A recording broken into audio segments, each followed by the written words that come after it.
Thank you very much, and it's great to see such a nice big audience early on in the semester. और बड़े बड़े नाम भी बैठे हुए हैं, कुछ प्रोफेसर्स भी आए हुए हैं. So we're feeling properly intimidated now. But it's a pleasure and an honor to have you, Zulfiqar Ali Bhutto Jr. at LAMS in Lahore, to speak about the Indus. जब भी मैं सिंध में ट्रैवल करता हूँ तो सिंधियों के साथ हमेशा जब भी बातचीत होती है तो वो यही कहते हैं कि the lifeline that connects both of us is the Indus. Definitely. And our failure to recognize that may be at the heart of many of the problems that we see. For sure. So you have spent many years of your life, not only looking at the environment in general, but looking at the Indus more specifically, और फिर अब canals का मामला भी एक है जिस पे हम चाहेंगे कि आप बातचीत करें. मगर before we start on all of that, मेरे जैसे अनाड़ी बंदे को ज़रा समझाने के लिए पहले तो ये बताएं आप कि ये जो सारा मामला है, इकोलॉजिकल क्राइसिस है, क्लाइमेट क्राइसिस है जी, इन्वायरमेंटल क्राइसिस है, ये है कि what is at the root cause overall, globally speaking, of what we consider to be the environmental crisis? I mean, there's a one-word answer and then there's a long answer. Obviously, the one-word answer is the capitalism or humanity's conquest for economic growth. Is now it should be common knowledge that this is the primary reason for environmental destruction, climate change, etc., because there's a profit incentive to cut down trees, to dam rivers, to dynamite mountains, because each of these are extractive. And we live now in a world of extractive economies, global extractive economies, and centralized systems that are extractive. So if let's say Pakistan is an extractive economy, but it works on the behest of other extractive economies also, right? So we live in a global extractive economy. So this is first and foremost, of course, our reason. And then beyond that, of course, why does no one stop this?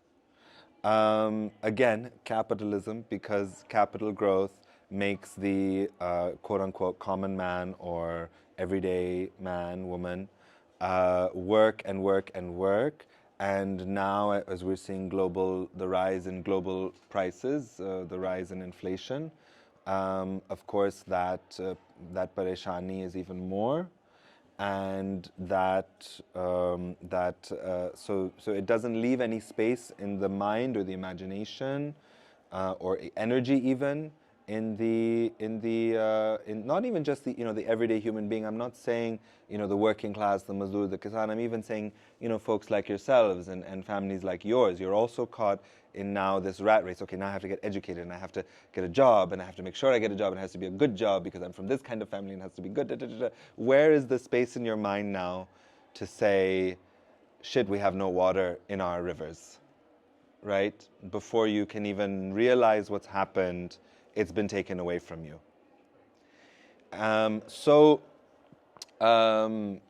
That's the reason. I see. बड़ी डूंगी किस्म की, गहरी किस्म की बातें हैं, सोचने वाली बातें हैं. अच्छा, जब मैं छोटा था तो उस ज़माने में बड़ा पॉपुलर किस्म का बैंड होता था जिसका नाम था अर्थ, एयर, फायर, वाटर. बाद में मुझे पता चला कि जो ग्रीक्स थे वो भी समझते थे कि यही 4 मेन एलिमेंट्स हैं. बेशक. तो फायर को तो ज़रा रहने देते हैं, वो वैसे ही पाकिस्तान में और एलए में बड़ी लगी हुई है. जी बिल्कुल लग रही है. हाँ. मगर एयर, वाटर और अर्थ को ज़रा लेते हैं तो हमने तो यहाँ पे हवा का बहुत बड़ा क्राइसिस देखा. जब ये पिछले पीरियड के अंदर हमने यहाँ पे स्मॉग का सामना किया. और इनफैक्ट अभी रिसेंटली भी फिर LUMS was also under lockdown, Punjab and Lahore was under lockdown etcetera. And I believe you told me just earlier कि सखर में भी AQI 1000 पे पहुंचा हुआ. Yes. तो जरा इस पे रोशनी डालें कि ये हो क्या रहा है हमारे साथ. Oh gosh. Well, smog is not necessarily my forte, but of course, again, it links back to not only uninhibited growth, but also a lack of political will. So this is now where we go from the pure economics into the more bureaucratic. Where Pakistan's most certainly not the first country to experience economic growth that's accompanied by environmental disasters such as smog. The European cities experienced this very early on. London is a good example. And they were able to tackle it because it was an emergency. People were dying, people were sick, hospitals were full. Same in Pakistan, same in Lahore. People were dying, people were sick, hospitals were full. There was no visibility, which made things dangerous.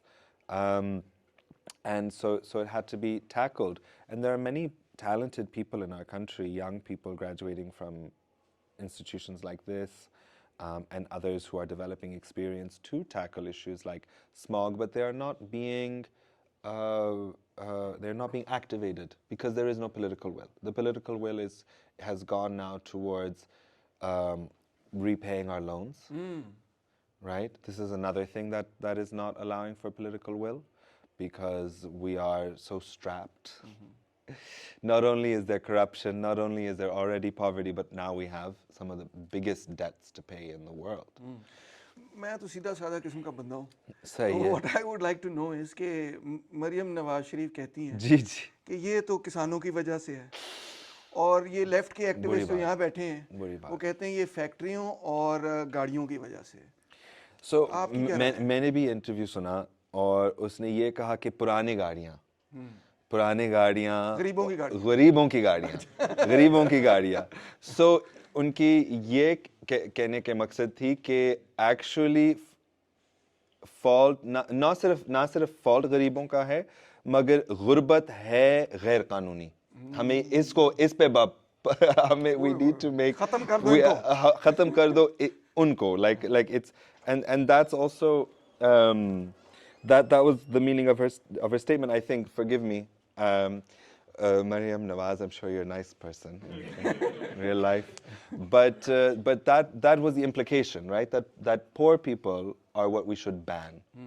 How are you going to say old cars? Now everyone has to, what is supposed to do? Buy new cars, you know? And why? Electric गाड़ियाँ खरीदे आप. Electric गाड़ियाँ खरीदे तो हमें electric buses दे दें फिर. Electric rail गाड़ियाँ दे दें जो कि इन्होंने हमें दिया है. पब्लिक ट्रांसपोर्ट दे दें. पब्लिक ट्रांसपोर्ट और भी दे दें. कराची में दे दें, सखर में दे दें, तमाम बड़े शहरों में दे दें. So that was one thing. Another thing is obviously agriculture. I mean, statistics do say that crop burning, etc., is something to be blamed. But then if these are in fact the problems, then find us the solutions, right? If you are saying it's old cars or Irani petrol, or I don't know what people say, then you should find solutions out of this. People can't just say, oh, I have an old car, shit, I'll buy a Tesla. No, that's not going to happen. Right. So again, this is a lack of political will, because the thing is, in Pakistan, we're always told there's no money for anything. There's no money to solve your problems. There's no money to solve the fact that you can't breathe. There's no money to solve the fact that tomorrow you're not sure if you're going to eat. You know, there's no money to solve the fact that there's no school in your village. But when it comes to these huge infrastructural projects, just now the Milli Expressway was opened in Karachi, which has been built on top of Karachi's only farming belt. Its only green belt. Its only defense against dust and pollution. Its only source of food. I can say from personal experiences, some of the best papitas I've had in my life are from Malir. Some of the best vegetables I've had in my life are from Malir. But why? Because they're not coming from, 300 kilometers away. They're coming from 15, 10, 6, 5, 3 kilometers away, depending on where you live. So, and now the government has demolished that. Not only have they demolished that, then they complain about floods. When you build on a river, you'll get a flood. Because you're blocking a drainage. Rivers are not just pretty bodies of water. They are practical things. They are drainage basins. They take water from the surrounding area and they give it a pathway to somewhere else. In this case, the sea.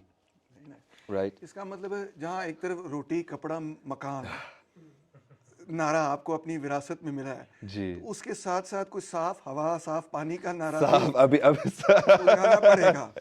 I think so. Yes, हाँ yes. Ji. Not roti kapra makan, हवा, पानी, हाँ, तो हवा से अब जिंदगी. जरा हाँ जिंदगी We've gone lower. हाँ We've gone lower. Someone once said to me, it's not roti kapra makan anymore. It's gas bijli.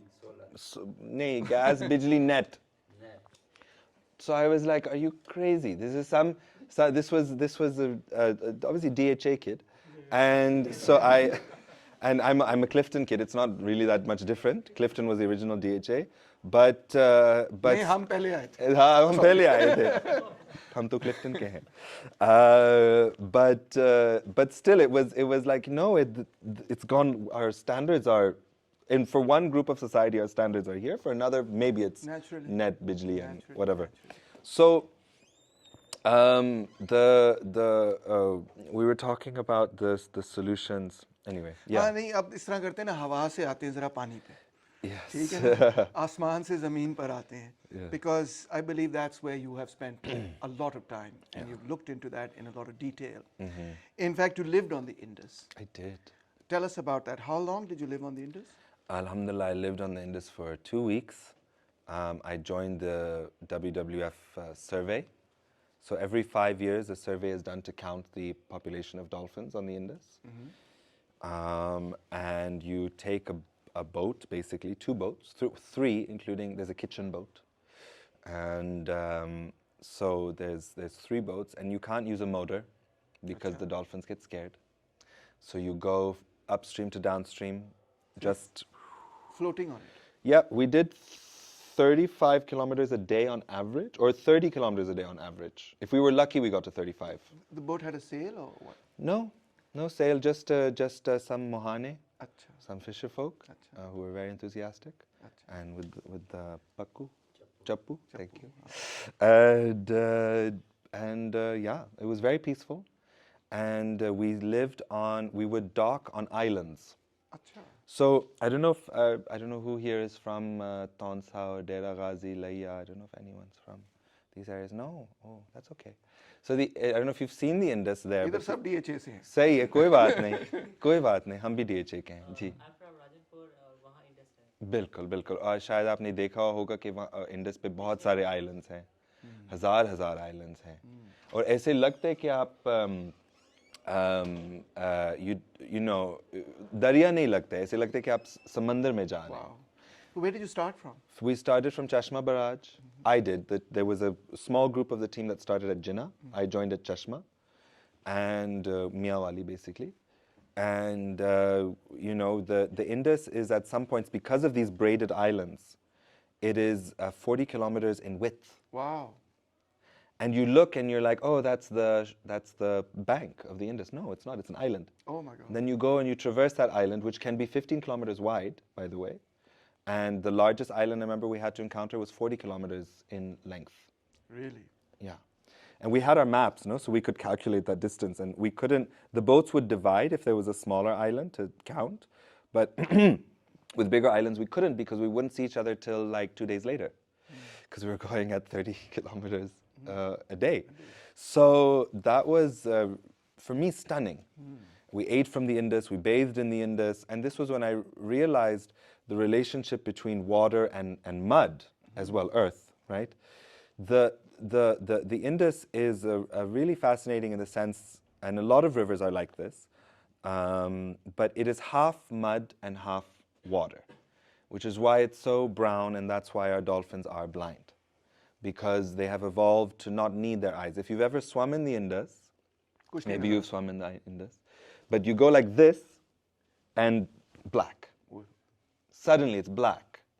There's no visibility. If you put your hand here, you can't see it. So much light is blocked by this sediment. And when we would bathe and we would dry, we would get sand all over, not my hair, I was gonna say my hair, I don't have hair, but we would get sand all over our beards and our bodies. We would glitter with this gray sand, this gray sand of the Indus that you can find as far up north as Gilgit and Skardu and Tibet, and as far as far south as Clifton Beach or Seaview in Karachi, Amazing. where it deposits.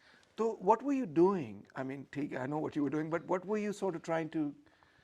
You were studying the dolphins, or what We were counting the population for the census. So the way that you do it is dolphins travel in schools, and they come up for air every 2 minutes. So that's how you count them. So if one dolphin comes up, and then 2 minutes later, a dolphin comes up, that's one dolphin. If one dolphin comes up and 30 seconds later a dolphin comes up, that's two. I see. Right? And Because it's not the same one. it's not the same one because it won't come up that soon. And so that's how you know you saw two dolphins. And then, but it's funny because you have to come to consensus. The boat has to come to consensus. You have to have a high average, a medium average, and a low average. And you're like, I saw 5. And someone's like, no, it can't be. I saw 2. And someone else is like, I think I saw 3. So then you calculate these numbers and you calculate the average. And that's how the census is recorded. And what happens with this census then once it's done? It's handed to the government. And what do they do with it? They say, cool. And if it's a good number, they tell the whole world how exemplary Pakistan is. And actually, Pakistan is exemplary in this field. Acha. I will say that much. Acha. Because I went to a conference in Colombia, Bogota, and there were representatives from all the dolphin countries, which are Brazil, Bolivia, all the river dolphin countries, sorry. Brazil, Bolivia, Uruguay, Peru, Ecuador, Colombia, and also Indonesia, China, Bangladesh, Pakistan, India, and Cambodia. And honestly, they were really not doing very well. Acha. Cambodia, the finless porpoise, which is a very cute river dolphin. It doesn't have a chaunch. You know, this has a chaunch, like a beak, a mouth. They look like a smiling dude. They have a nose. They just have a round face. So they just look like they're smiling, and like a guy smiling, like a smiley face. They look like a smiley face. And they're not doing too well. They only have 90. They only have 90 in they're going extinct. Yeah, they only have 90 in Cambodia, and India just did a census. Modi is very enthusiastic about the Ganges river dolphin, and is similar to how Indira Gandhi had her tiger project. His is the dolphin project. So they're very excited about their statistics. They did their first ever statistic, but Pakistan has been doing censuses since 1969. And in 1969 we thought there were 0. In 1974, we counted 175, and then I'm going to skip some years because I don't know these figures. But then in 2000, there were 800. Acha. 2001, there were 800. 2006, when the Yangtze River dolphin went extinct, we counted 1,000 dolphins. Acha. Then in 2000, it happened every 5 years. So I'm going to skip. 2017, there were 1,989 Great. dolphins. So, Inky habitat, I mean, what is it that controls their population or allows it to grow? What is it that can damage it potentially? Is it the habitat? What is it that It all goes back to the quality of water. the quality of the water? It all goes back to the quality of water. One, obviously, the dolphin, the almost extinction of the Indus River dolphin can be directly linked to the development of the canal and dam irrigation system in Pakistan. I see. Because it divided the population, which segmented them into smaller genetic groups, which meant that interbreeding was happening, and which can lead to obviously deformities and all kinds of other issues.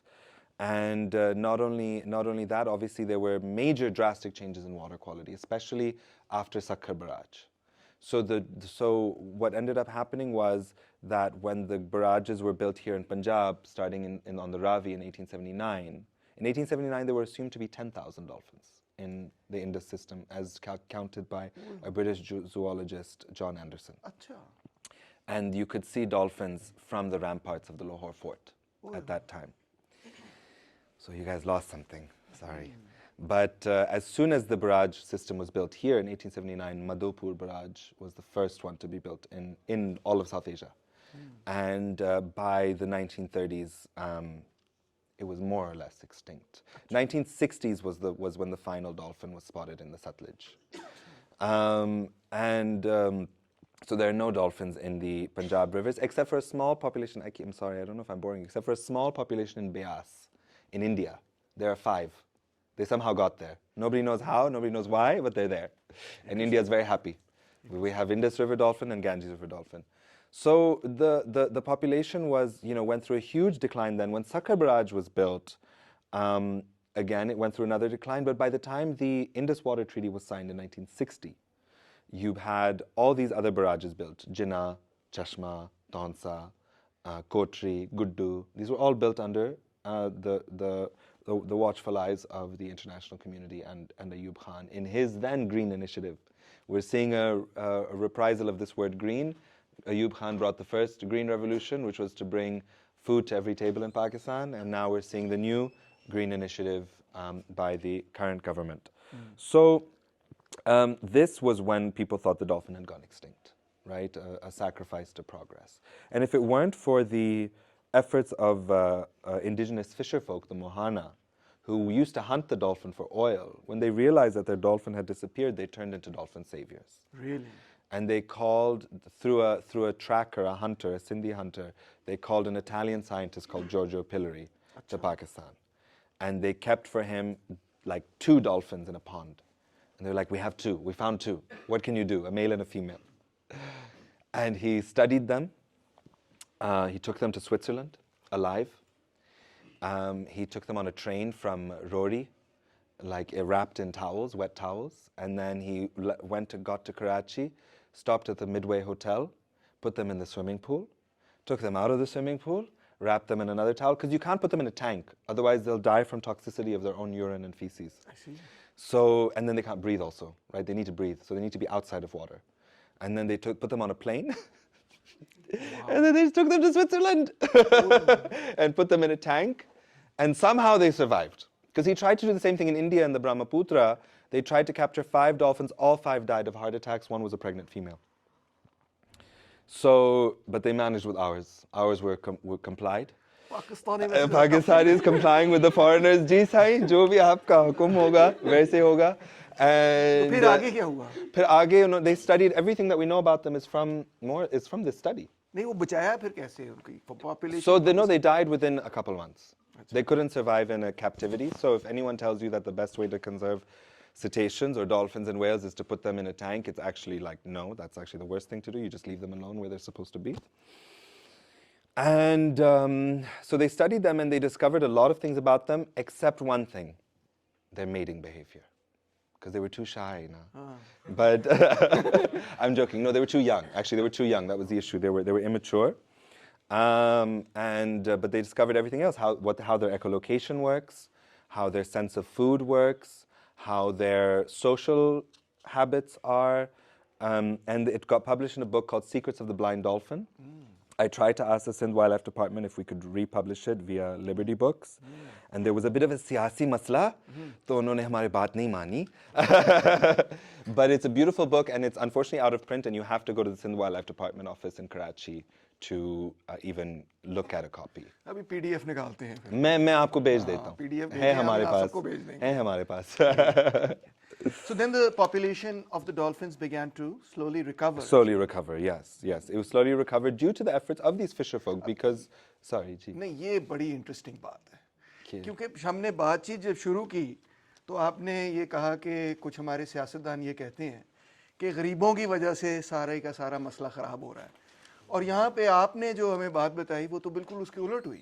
Yes. कि in fact गरीबों ने तो बचाया उस बिल्कुल गरीबों ने बचाया गरीबों ने हमारे डॉल्फिन को बचाया and you can trace it actually to one family Karam Ilahi who was a Jabbar, which is a subcaste of the subgroup of the Mohana, who used to number in the millions in Sindh. अच्छा. And they used to only live on boats. ओए They used to only live on boats. They would never go on land. They would cook on the boat, eat on the boat. They would have huge families. And these boats were ships, huge wooden boats. And they would travel up and down the Indus. And they were never wanting of anything because the Indus provided. Now there are just under 20,000 living on Manchar Lake, and also some migrated to Punjab, to Tonsa Sharif. But yes, this family was a Mohana family. ये जो अब recently मामला बना है canals का, जिस पे भी प्रेस कॉन्फ्रेंस भी हुई है इस्लामाबाद में, और जो लोग भी एजिटेट कर रहे हैं इस पे कुछ रोशनी डालें कि what's going on with this and why is this such a bad idea for the Indus? एक तो हमारी सिंध में इंडस है नहीं। सखर बराज के बाद स्पेशली इन्हीं महीनों में इन दरियाई सिंध, जो मैंने पहले कहा कि पंजाब में 40 किलोमीटर की विड्थ है, सिंध में 500 मीटर से कम होती। And it is this factor that we have to consider, from a 40-kilometer width river to a 500-yard river. Then where does the water go? So the water gets taken into canals, right? So Sakhar Barrage has 7 canals that come out of it. Some are, you know about the Thames River in London?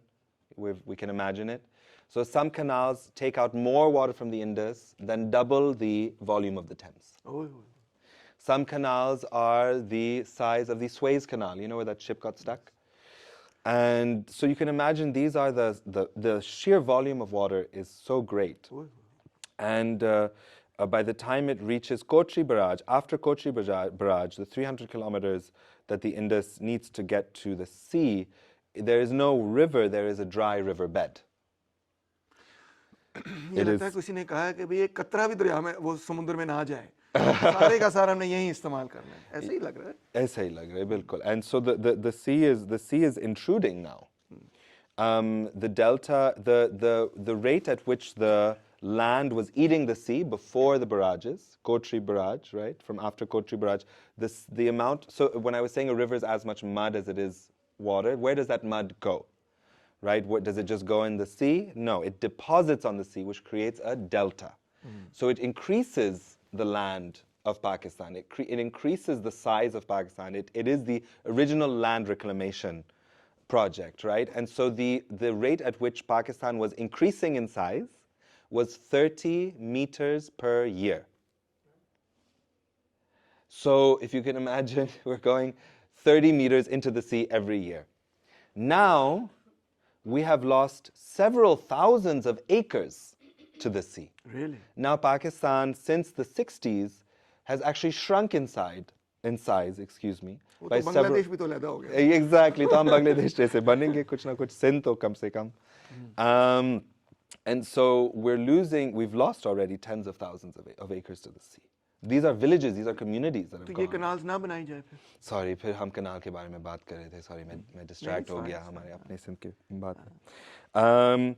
So the canals now, what I'm trying to say is that there is no water to take.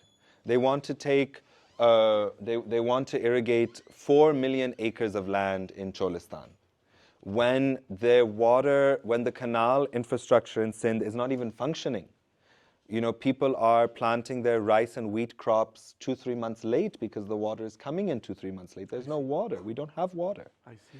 And they want to irrigate 4 million acres in the desert. At least fix us first, you know. And the other problem with this is they want to take water out of the Sutlej. Again, if anyone has seen the Sutlej, after 35 years, the Sutlej has gotten water last year. They're taking water out of the Sutlej on one flood. On one anomaly of a flood.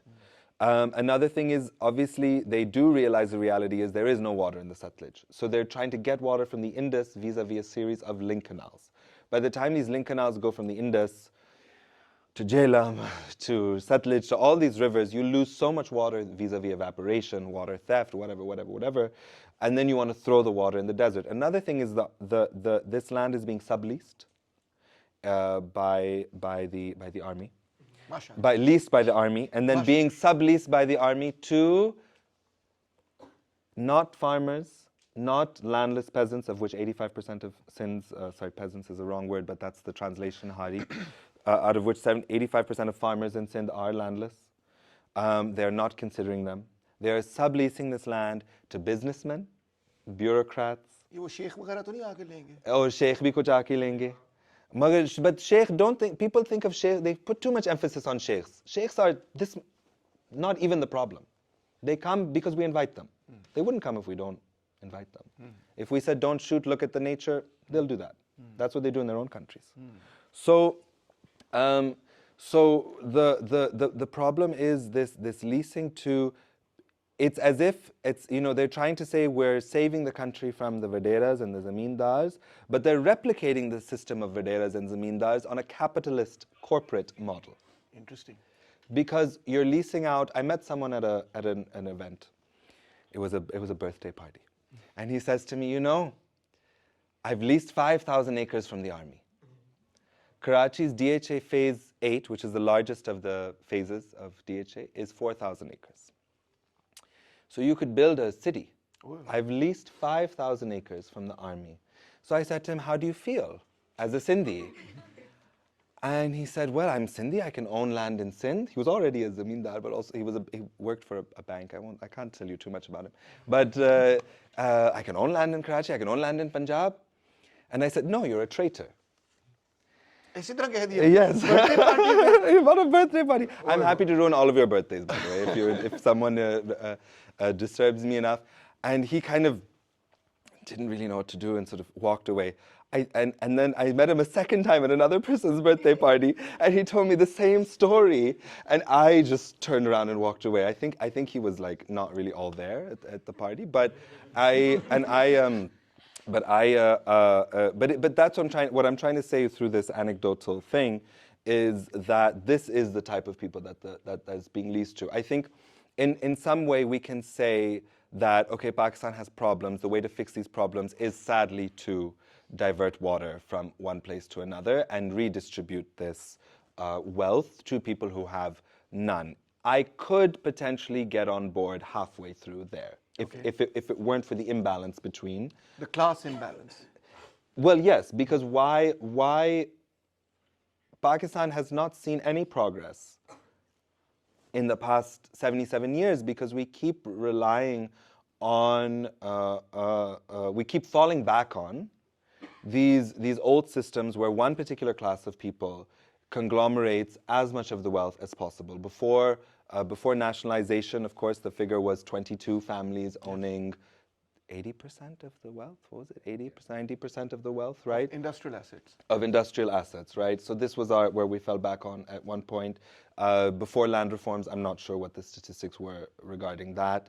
Then, of course, we had a period of socialism, nationalization. We experimented with land reforms. And then after 5 years, the whole thing was reversed, and again we fell back on the exact same systems that were keeping people poor and downtrodden to begin with. So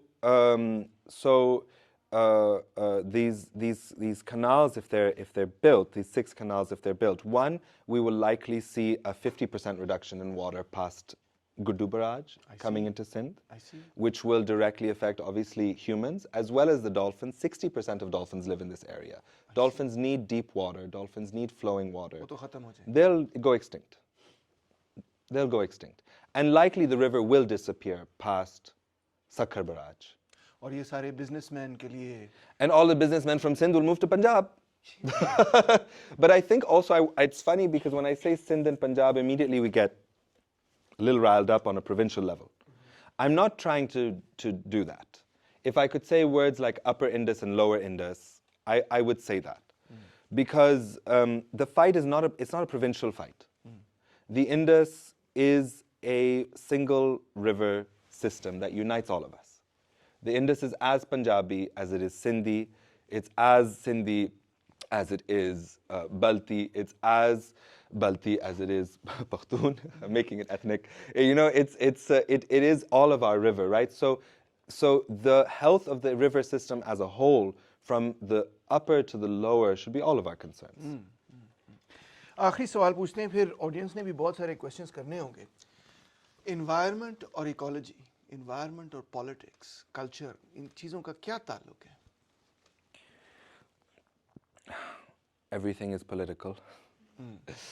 नहीं, मगर हम जब political science पढ़ाते हैं तो उसमें कोई environment नहीं डालते, क्यों नहीं बसे डालते रखते हैं? हैं। क्यों आती आप नहीं डालते हैं? नहीं, not really. क्यों? I'm upset actually. मैं आपसे नाराज हो मजाक रहा कर हूँ। रहा हूँ, सीरियस तो नहीं हो जाओ यार। नहीं नहीं नहीं, नहीं, मतलब आपसे आपकी समझना बात चाहते हैं। बिल्कुल नहीं बिल्कुल सही. I think well, obviously it's political because it affects people. There was a time when we thought that ecology was related to animals, right? And if you were a nice guy, you liked animals. Or a nice girl, you liked animals. If you're a tough guy, you didn't give a shit. And but now we realize actually that we drink the same water as the cute animals do. We drink, we eat from the same land that the cute animals live on, and we depend on basically the same things. So ecology has become a political issue because it affects people and therefore it affects policy. So. And that's the thing. When I talk about the Indus River dolphin, I'm really talking about people. Because 100% of the Indus River dolphin's population depends on the river Indus. And more than 90% of Sindh's population depends on the river Indus. I think something like 80% of Pakistan's population depends on the river Indus. So in that sense, our fate is sealed. हम भी एक किस्म की dolphin ही हैं इस industry. बिल्कुल, बिल्कुल. हम हैं एक किस्म की dolphin actually originate. Does anyone know the evolution of the dolphin? Cohort. अच्छा। So there is a prehistoric animal. There were two that lived in Kohat in what is now northern Pakistan. There were the Pachycetus and the Indo-Hyacin. The Pachycetus, there's actually a funny meme about this. The Pachycetus was finding its prey in what was at that time the Tethys Sea. It was a sea that is now the salt range. Why is the salt range salty? Yes. Because it used to be an ocean. So all of your pink salt is actually prehistoric salt depositions. And the Pachycetus was a wolf-like animal with almost like webbed feet, webbed hands. And it decided that it wanted to prey on fish and marine life as well as land life. So it became a little amphibious for a while. And then one day decided, I love the sea. I want to really embrace this lifestyle. And it evolved into the proto whale, the first ever whale, which then after some time, the Indian subcontinent, which was a separate plate on its own, started to move towards us, the Kohat region, the northern Pakistan. And this Tethys Sea eventually started to close. Now, as two plates move, I don't know if you know that when two plates move together, the land jumbles up, right? And this process of these two plates moving together created the Himalayas, the Karakoram, the Hindu Kush, all of these mountains we know and love and we associate with the beauty of our country. And with a mountain, you need somewhere for the water from these mountains to drain. When you have a mountain, when you have an elevated area, when it rains, of course, the water is going to come down. This drainage system eventually became the rivers of the Yangtze, the Indus, the Ganga. The Indus and the Ganga used to be one river system that separated 500,000 years ago. And the dolphins, or the proto whales, right? Partition हुई थी। Partition हुई थी, बिल्कुल, बिल्कुल, बहुत सारे हमारे partition हुए हैं. So not only anyway, so as these two land masses came together, the mountains started rising, the sea disappeared. But of course, these animals were very smart. They swam into the new river systems. So the dolphin, the Indus River dolphin, the Yangtze dolphin, the Ganges River dolphin, they are mammals, they are dolphins, but they're proto-dolphins. The Indus River dolphin is 40 million years old as a species. Marine dolphins are not that old, 30 million, 25 million. These are the ranges of the evolution of marine dolphins. River dolphins are the proto-dolphin, which is why a river dolphin looks a little funny. They have a really big snout, they have really big teeth. They look kind of like, ooh, what's going on here, But because they are dinosaurs. So, I don't know what we were talking Amazing. about. Sorry. Mind blown. है ना? मेरा तो mind blow हो गया, ज़बरदस्त। Thank you. ले जी, अब इस तरह करते हैं कि thank you firstly, I mean बड़ी मज़ेदार किस्म की कॉन्वर्सेशन थी।